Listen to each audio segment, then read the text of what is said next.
दिन चढ़ आया, तेरी अभी तक नींद ही पूरी नहीं हुई। चल उठ, घर के सारे काम पड़े हैं, काम कौन करेगा? तेरा बाप करेगा। ओफो माँ जी, इतना अच्छा ख्वाब देख रही थी, आपने जगा दिया। काम ही तो है, हो जाएंगे। इतना कहकर कामनी अपने रोज़मर्रा के कामों में मसरूफ़ हो गई। नत्थू एक खाना बदोश कबीले से ताल्लुक़ रखता था। इसके माँ बाप दूसरे खाना बदोश कबीले से इसकी दुल्हन ब्याह कर लाए थे। इनका दस्तूर था कि वो दुल्हन के बदले जितना पैसा इसके माँ बाप को अदा करते, दुल्हन को इतना पैसा कमा कर ससुराल वालों को वापस करना होता।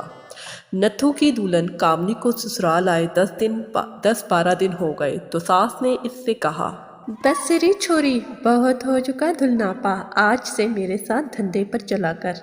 हुक्म की देर थी कि दुल्हन तैयार हो गई और छमाछम करती सास के पीछे पीछे चल पड़ी। इन लोगों का पेशा था कि गली मोहल्लों में नाच गाना करके भीख मांगते थे। ये दोनों जब करीब की आबादी के एक मोहल्ले में पहुंची तो सास ने दफड़ी की ताप पर जोर से हाँक लगाई। दफ पर घुंघरों की आवाज़ सुनकर बच्चे जमा हो गए। औरतें दरवाज़ों पर आकर झांकने लगी। नई नवेली दुल्हन को लाल रंग के घाघरे और चोली पर शीशों की कढ़ाई वाला चमचम करता दुपट्टा ओढ़े देखकर एक घर की औरतों ने अंदर बुला लिया कि इसका नाच देखेंगे।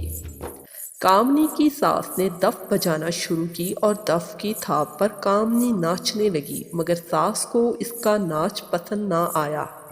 इसने गाहकों के सामने तो इसे ना टोका, मगर घर आकर इसके पीछे पड़ गई। अरे ये छोरी, तुझे तो नाचना ही नहीं आता, कौन देखेगा तेरा ये नाचना? लड़की भी चालाक थी, फौरन बोली, लो माँ जी, मैं तो अच्छा भले नाचू हूँ। वैसे हम लोग नाचते ही खुले मैदानों में हैं, पर लोगों का आंगन टेढ़ा था, वहाँ मुझसे ठीक से पैर ना उठा। दुल्हन की नंद ने जोर से कहका लगाया और बोली, लो, ये भी अच्छी रही, यानी खुद को नाचना नहीं आता और आंगन को टेढ़ा कह रही है। जब किसी से कोई काम दुरुस्त तरीके से ना हो और वो कोई उज़र या बहाना किसी और पर रखे तो झट यही फिक्रा ज़ुबान पर आ जाता है कि नाच ना जाने आंगन टेढ़ा।